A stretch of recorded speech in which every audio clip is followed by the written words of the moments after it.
Bienvenue à tous, bienvenue aux notaires de l'Atlantique, bienvenue aux notaires du Poitou. Lors de la première assemblée générale de leur histoire, au Puy du Fou en Vendée, les notaires de la région Atlantique-Poitou ont accueilli 10 jeunes Je vais appeler les nouveaux notaires.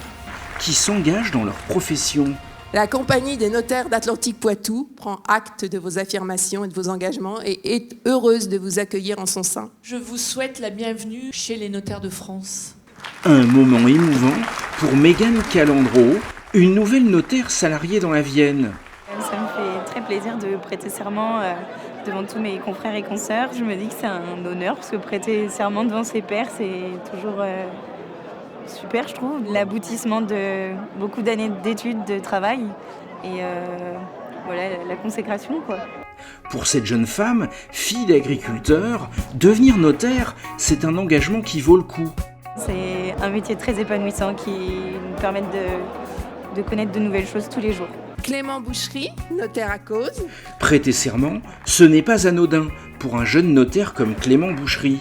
On prête serment par rapport aux règles déontologiques qu'on doit respecter, la déontologie de la profession, c'est très important. La prestation de serment, c'est aussi vis-à-vis des clients, c'est vis-à-vis des confrères, mais vis-à-vis aussi des clients. Le traitement de leur dossier, que leur dossier soit traité avec probité. Bienvenue. Selon Céline Lecomte, qui préside la chambre interdépartementale Atlantique-Poitou, ces jeunes ont avant tout choisi un métier au service des autres. C'est un beau métier, c'est un métier qu'on fait par conviction. Et oui, c'est important que les jeunes s'engagent dans ce métier. Je pense qu'on ne peut pas être notaire si on n'aime pas les gens, si on n'est pas humain avant tout. Merci. 10 nouveaux notaires, donc, issus des 4 départements rattachés à la chambre interdépartementale Atlantique-Poitou. On y va, vous êtes prêts? Tout le monde regarde par ici. Vienne, Deux-Sèvres, Charente-Maritime et Vendée. Super. Un mariage à 4 réussi.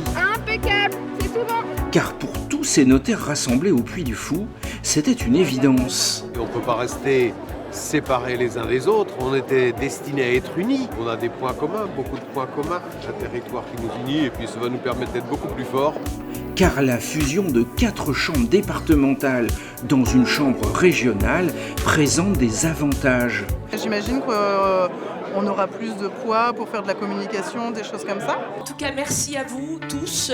C'est le message que la présidente du Conseil supérieur du notariat, Sophie Sabot-Barcet, est venue faire passer aux 520 notaires présents à l'Assemblée générale. C'est important parce que l'union fait la force et ça va permettre à ces chambres qui étaient des chambres départementales de petits départements, puisqu'il y en avait certaines chambres qui n'étaient pas à 100 notaires, donc qui avaient des moyens beaucoup moins importants que quand on est plus important.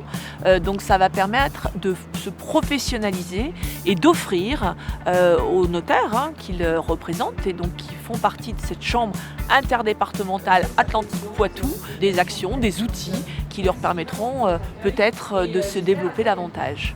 Une nécessité toutefois, prévient la présidente, ne pas perdre son identité en fusionnant. La seule chose qu'il faut veiller, c'est de garder quand même ce sentiment un peu de territorialité. Donc ce sera le challenge, on va dire, de toutes ces nouvelles chambres interdépartementales, c'est de faire plus, mieux, mais toujours répondre aux besoins assez micros en fait, de chaque notaire sur les territoires.